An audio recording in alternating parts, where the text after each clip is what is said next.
Hablemos de Jesús. La lectura sin comentarios del libro El deseado de todas las gentes. Capítulo 74. Getsemaní. En Hablemos de Jesús. Omar Medina les acompaña.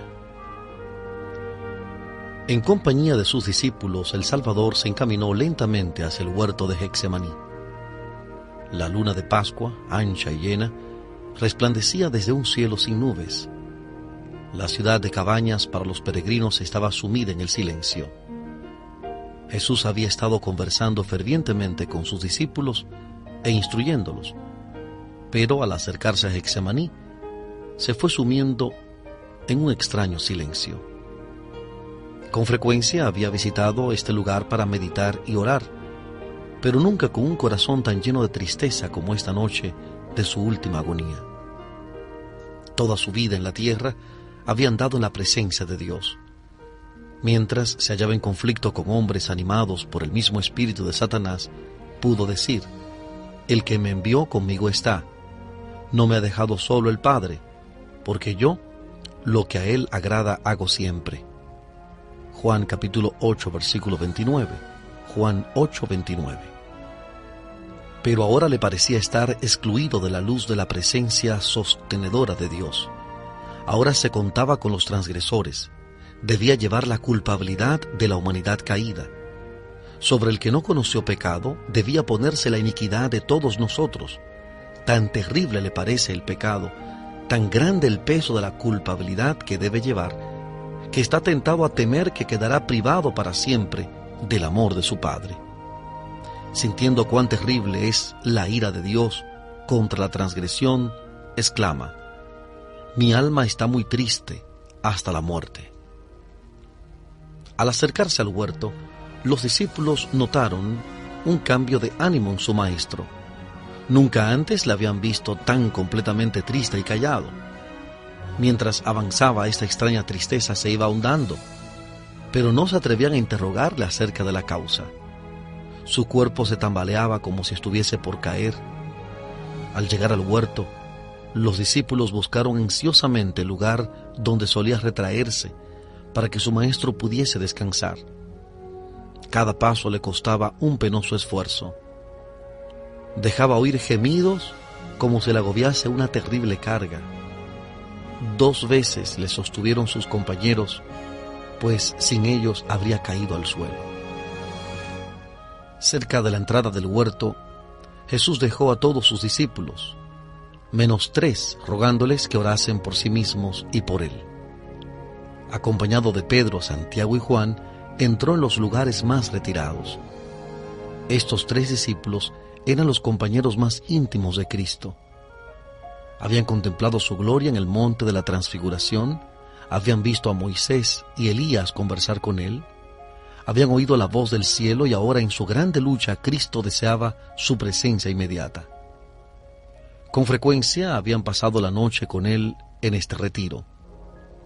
En esas ocasiones, después de unos momentos de vigilia y oración, se dormían apaciblemente a corta distancia de su maestro, hasta que los despertaba por la mañana para salir de nuevo a trabajar. Pero ahora deseaba que ellos pasasen la noche con él en oración.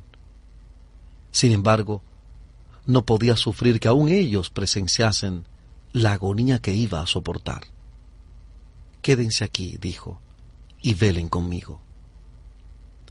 Fue a corta distancia de ellos, no tan lejos que no pudiesen verle y oírle, y cayó postrado en el suelo. Sentía que el pecado le estaba separando de su Padre.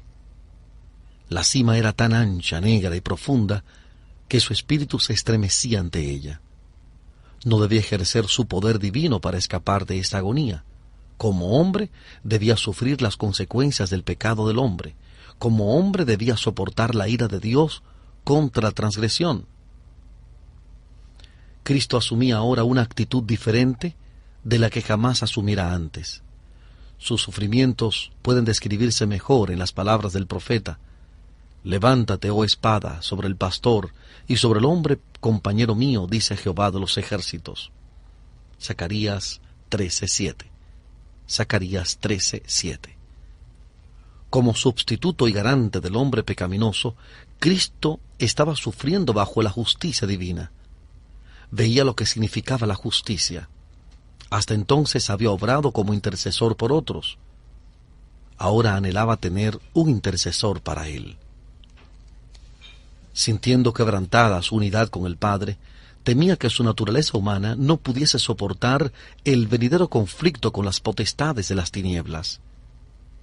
En el desierto de la tentación había estado en juego el destino de la raza humana. Cristo había vencido entonces. Ahora el tentador había acudido a la última y terrible lucha, para la cual se había estado preparando durante los 3 años del ministerio de Cristo.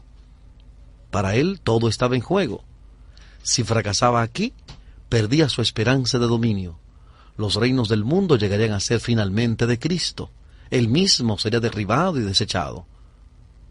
Pero si podía vencer a Cristo, la tierra llegaría a ser el reino de Satanás, y la familia humana estaría para siempre en su poder.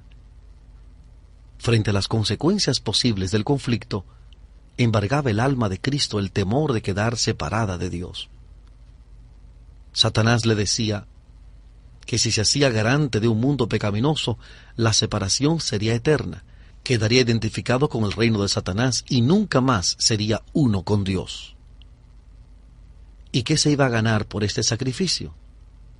Cuán irremisibles parecían la culpabilidad y la ingratitud de los hombres. Satanás presentaba al Redentor la situación en sus rasgos más duros.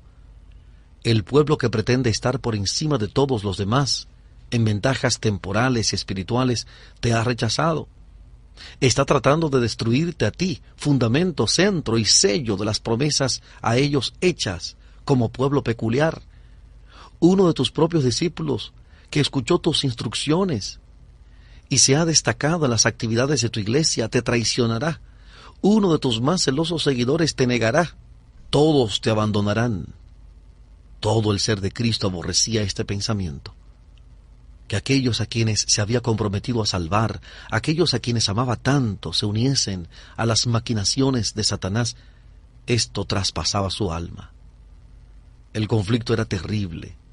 Se medía por la culpabilidad de su nación, de sus acusadores y su traidor, por la de un mundo que yacía en la iniquidad. Los pecados de los hombres descansaban pesadamente sobre Cristo, y el sentimiento de la ira de Dios contra el pecado abrumaba su vida.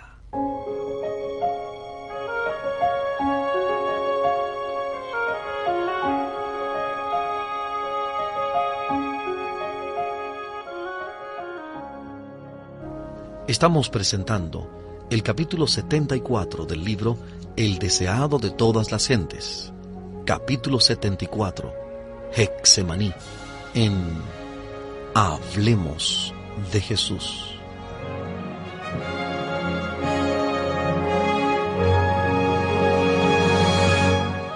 Miremosle contemplando el precio que ha de pagar por el alma humana. En su agonía se aferra al suelo frío, como para evitar ser alejado más de Dios. El frío rocío de la noche cae sobre su cuerpo postrado, pero él no le presta atención. De sus labios pálidos brota el amargo clamor: Padre mío, si es posible, pase de mí este vaso. Pero aún entonces añade: empero, no como yo quiero, sino como tú. El corazón humano anhela la simpatía en el sufrimiento. Este anhelo lo sintió Cristo en las profundidades de su ser.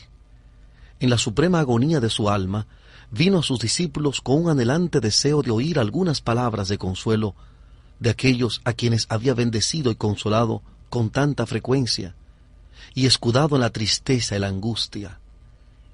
El que siempre había tenido palabras de simpatía para ellos, sufría ahora una agonía sobrehumana y anhelaba saber que oraban por él y por sí mismos. Cuán sombría parecía la malignidad del pecado. Era terrible la tentación de dejar a la familia humana soportar las consecuencias de su propia culpabilidad, mientras él permaneciese inocente delante de Dios. Si tan solo pudiera saber que sus discípulos comprendían y apreciaban esto, se sentiría fortalecido.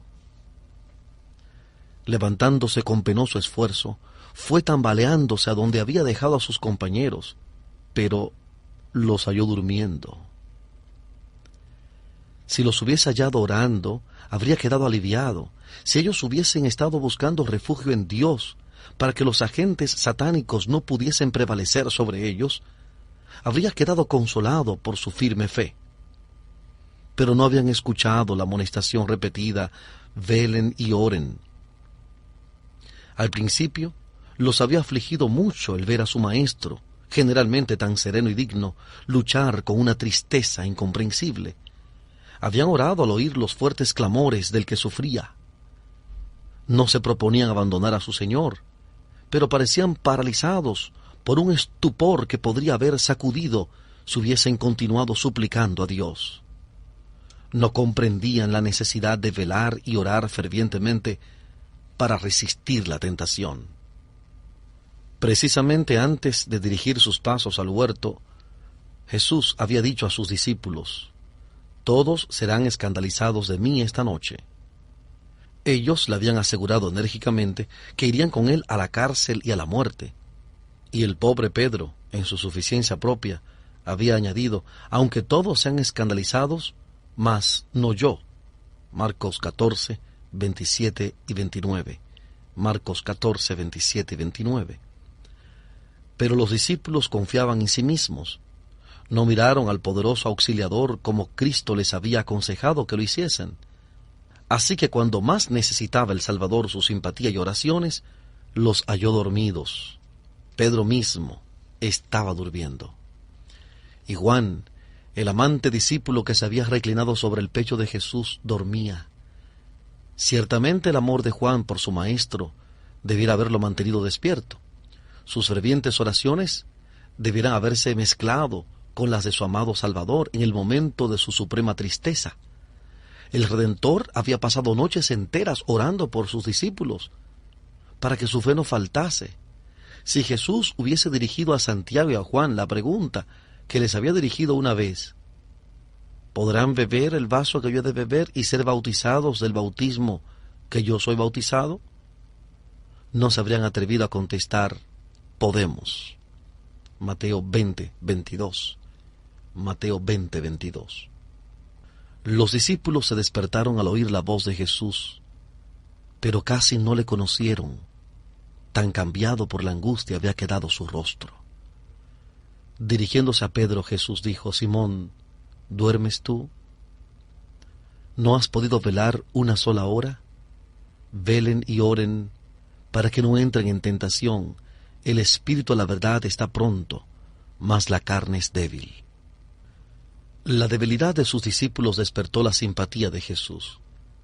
Temió que no pudiesen soportar la prueba que iba a sobrevenirles en la hora de su entrega y muerte. No los reprendió, sino dijo: «Velen y oren para que no entren en tentación». Aún en su gran agonía, procuraba disculpar su debilidad.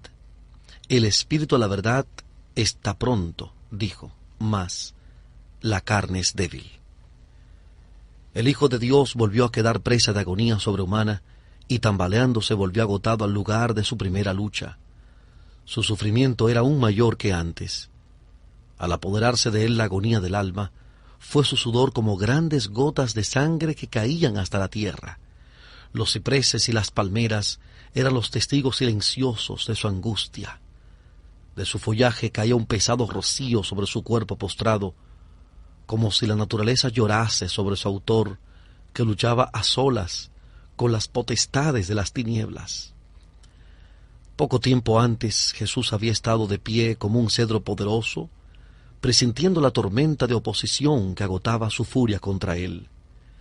Voluntades tercas y corazones llenos de malicia y sutileza habían procurado en vano confundirle y abrumarle. Se había erguido con divina majestad como el Hijo de Dios. Ahora era como un junco azotado y doblegado por la tempestad airada.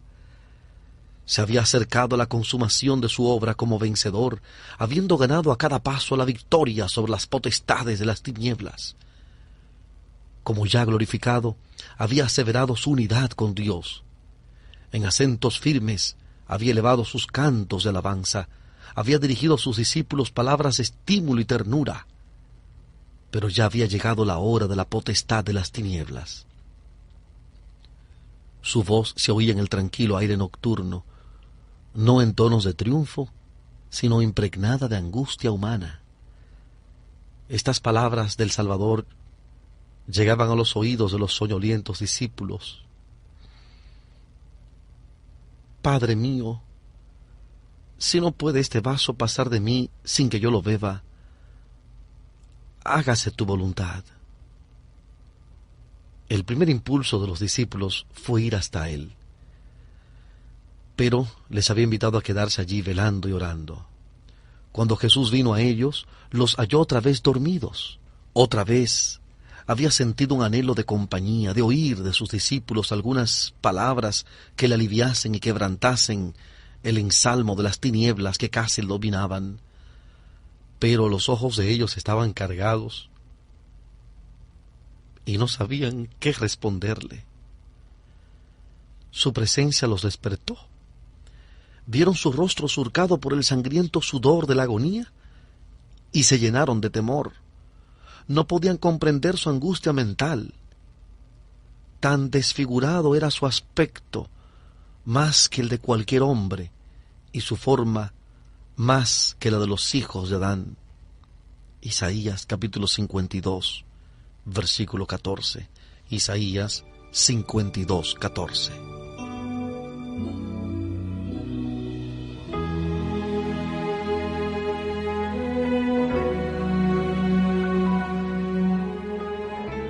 Estamos presentando la lectura sin comentarios del capítulo 74 del libro El deseado de todas las gentes.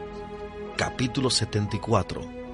Getsemaní, en Hablemos de Jesús.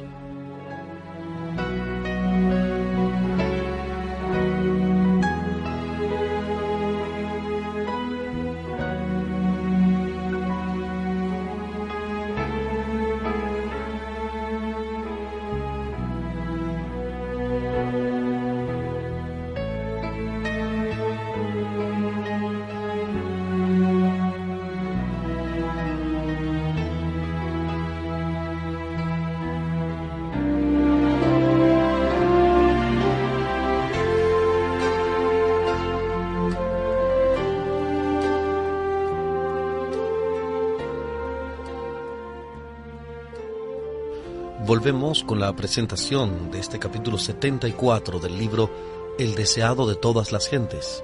Capítulo 74, Getsemaní, en Hablemos de Jesús.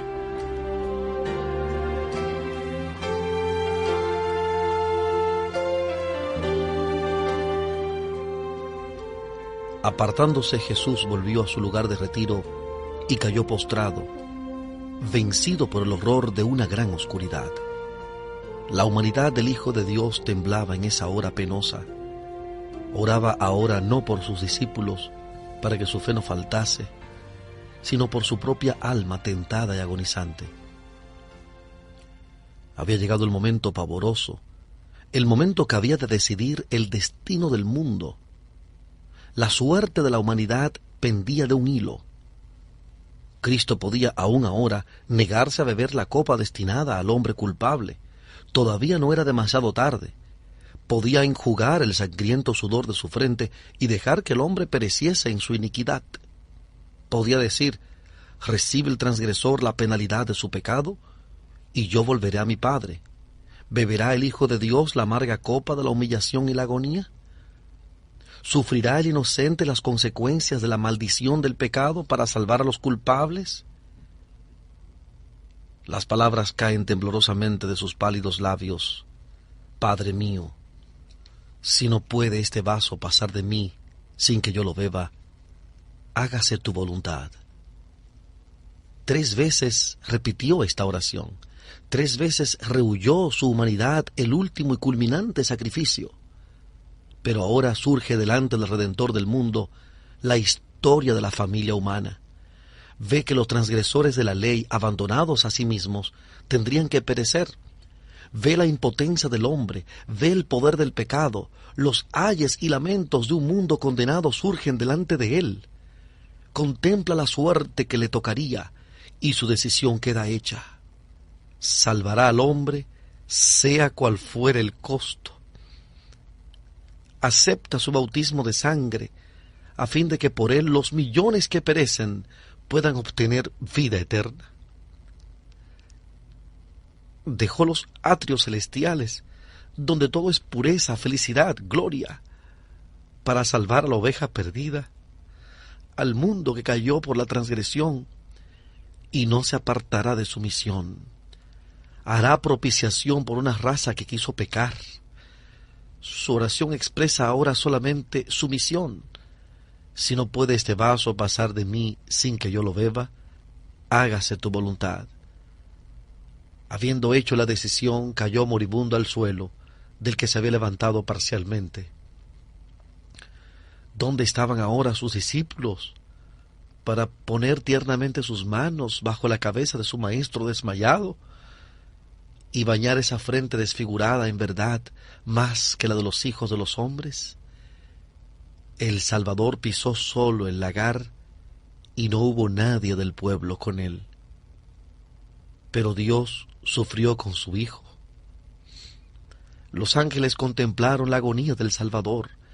Vieron a su Señor rodeado por las legiones de las fuerzas satánicas y su naturaleza abrumada por un pavor misterioso que lo hacía estremecer.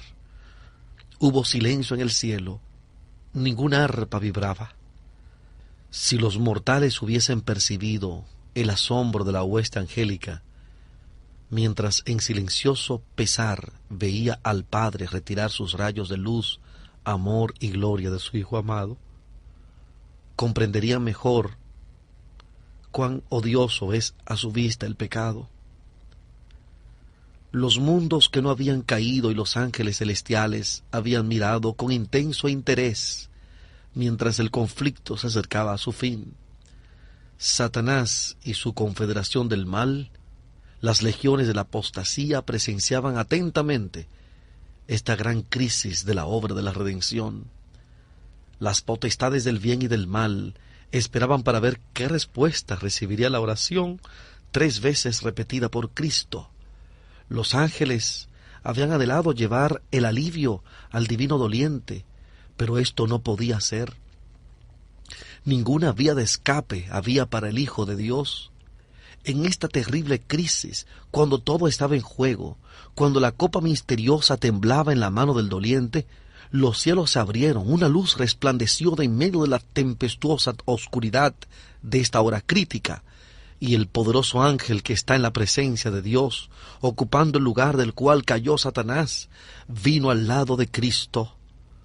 No vino para quitar de su mano la copa, sino para fortalecerle a fin de que pudiese beberla, asegurado del amor de su Padre. Vino para dar poder al suplicante divino humano, le mostró los cielos abiertos y le habló de las almas que se salvarían como resultado de sus sufrimientos. Le aseguró que su Padre es mayor y más poderoso que Satanás, que su muerte ocasionaría la derrota completa de Satanás, y que el reino de este mundo sería dado a los santos del Altísimo. Le dijo que vería el trabajo de su alma y quedaría satisfecho, porque vería una multitud de seres humanos salvados, eternamente salvos. La agonía de Cristo no cesó, pero le abandonaron su depresión y desaliento. La tormenta no se había apaciguado, pero el que era su objeto fue fortalecido para soportar su furia. Salió de la prueba sereno y henchido de calma. Una paz celestial se leía en su rostro manchado de sangre. Había soportado lo que ningún ser humano hubiera podido soportar, porque había gustado los sufrimientos de la muerte por todos los hombres. Los discípulos dormidos habían sido despertados repentinamente por la luz que rodeaba al Salvador. Vieron al ángel que se inclinaba sobre su maestro postrado. le vieron alzar la cabeza del Salvador contra su pecho y señalarle el cielo. Oyeron su voz como la música más dulce que pronunciaba palabras de consuelo y esperanza. Los discípulos recordaron la escena transcurrida en el monte de la Transfiguración. Recordaron la gloria que en el templo había circuido a Jesús y la voz de Dios que hablara desde la nube. Ahora esa misma gloria se volvía a revelar y no sintieron ya temor por su maestro. Estaba bajo el cuidado de Dios y un ángel poderoso había sido enviado para protegerle. Nuevamente los discípulos cedieron en su cansancio al extraño estupor que los dominaba.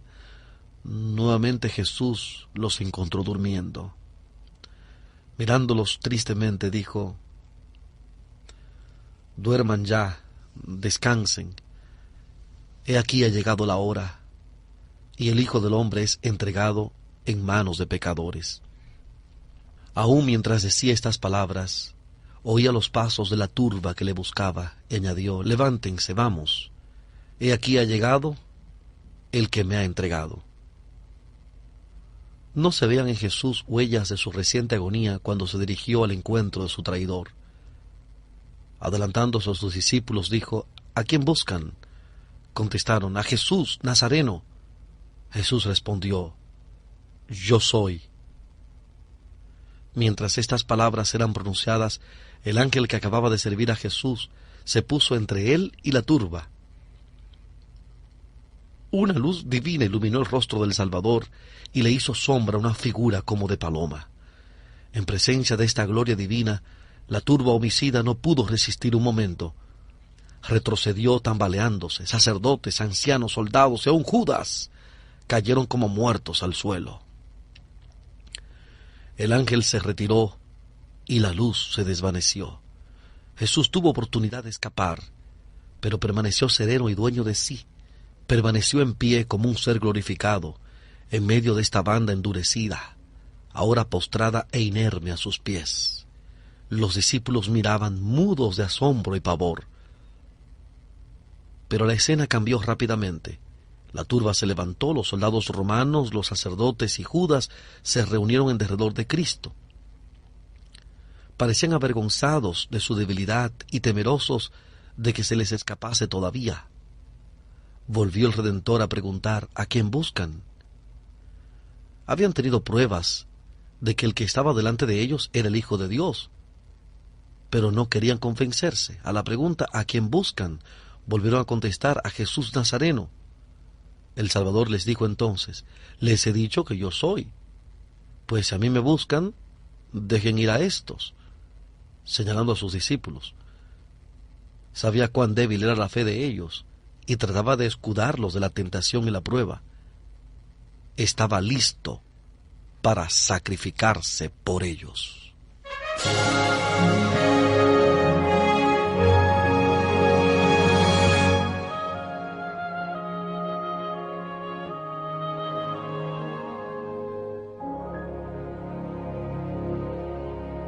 El traidor Judas no se olvidó de la parte que debía desempeñar. Cuando entró la turba en el huerto, iba delante, seguido de cerca por el sumo sacerdote. Había dado una señal a los perseguidores de Jesús, diciendo: al que yo besare, aquel es, préndanle. Mateo 26:28. Mateo 26:28. Ahora, fingiendo no tener parte con ellos, se acercó a Jesús, le tomó de la mano como un amigo familiar y diciendo: salve, maestro, le besó repetidas veces, simulando llorar de simpatía por él en su peligro. Jesús le dijo: amigo, ¿a qué vienes? Su voz temblaba de pesar al añadir: Judas, ¿con beso entregas al Hijo del Hombre? Esta súplica debiera haber despertado la conciencia del traidor y conmovido su obstinado corazón, pero le habían abandonado la honra, la fidelidad y la ternura humana. Se mostró audaz y desafiador, sin disposición a enternecerse. Se había entregado a Satanás y no podía resistirle. Jesús no rechazó el beso del traidor. La turba se envalentonó al ver a Judas tocar la persona de aquel que había estado glorificado ante sus ojos tan poco tiempo antes. Se apoderó entonces de Jesús y procedió a atar aquellas preciosas manos que siempre se habían dedicado a hacer el bien. Los discípulos habían pensado que su maestro no se dejaría prender, porque el mismo poder que había hecho caer como muertos a estos hombres podía dominarlos hasta que Jesús y sus compañeros escapasen. Se quedaron chasqueados e indignados al ver sacar las cuerdas para atar las manos de aquel a quien amaban. En su ira, Pedro sacó impulsivamente su espada y trató de defender a su maestro, pero no logró sino cortar una oreja del siervo del sumo sacerdote. Cuando Jesús vio lo que había hecho, libró sus manos, aunque eran sujetadas firmemente por los soldados.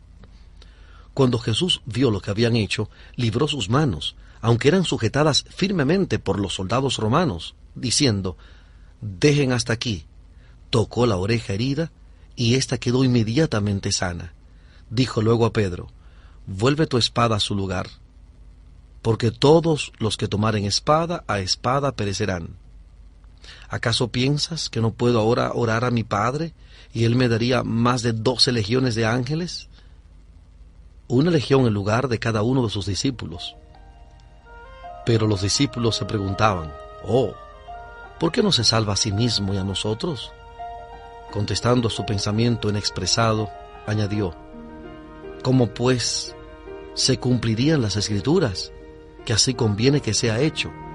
El vaso que el Padre me ha dado, ¿no lo tengo de beber?». La dignidad oficial de los dirigentes judíos no les había impedido unirse al perseguimiento de Jesús. Su arresto era un asunto demasiado importante para confiárselo a subordinados, así que los astutos sacerdotes y ancianos se habían unido a la policía del templo y a la turba para seguir a Judas hasta Getsemaní. ¡Qué compañía para estos dignatarios! Una turba ávida de excitación y armada con toda clase de instrumentos, como para perseguir a una fiera. Volviéndose a los sacerdotes y ancianos, Jesús fijó sobre ellos su mirada escrutadora. Mientras viviesen, no se olvidarían de las palabras que pronunciara. Eran como agudas saetas del Todopoderoso. Con dignidad dijo: «Salieron contra mí con espadas y palos, como contra un ladrón». Día tras día estaba sentado enseñando en el templo. Tuvieron toda oportunidad de echarme mano y nada hicieron. La noche se adapta mejor para su obra. Esta es su hora y la potestad de las tinieblas. Los discípulos quedaron aterrorizados al ver que Jesús permitía que le prendiesen y atasen. Se ofendieron porque sufría esta humillación para sí y para ellos. No podían comprender su conducta y le inculpaban por someterse a la turba. En su indignación y temor, Pedro propuso que se salvasen a sí mismos. Siguiendo esta sugestión, todos los discípulos huyeron dejándole. Pero Cristo había predicho esa deserción. Juan 16:32, Juan 16:32. He aquí, había dicho, la hora viene y ha venido, que serán esparcidos cada uno por su parte, y me dejarán solo, mas no estoy solo, porque el Padre está conmigo.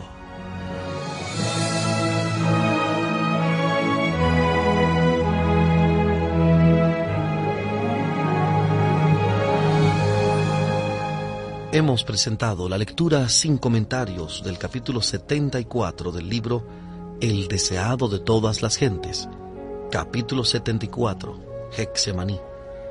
Este capítulo está basado en los 4 evangelios: Mateo capítulo 26, Marcos capítulo 14, Lucas capítulo 22, Juan capítulo 18. Mateo 26, Marcos 14, Lucas 22, Juan 18. Hablemos de Jesús. Omar Medina les agradece la fina gentileza de la atención dispensada. Que Dios les bendiga.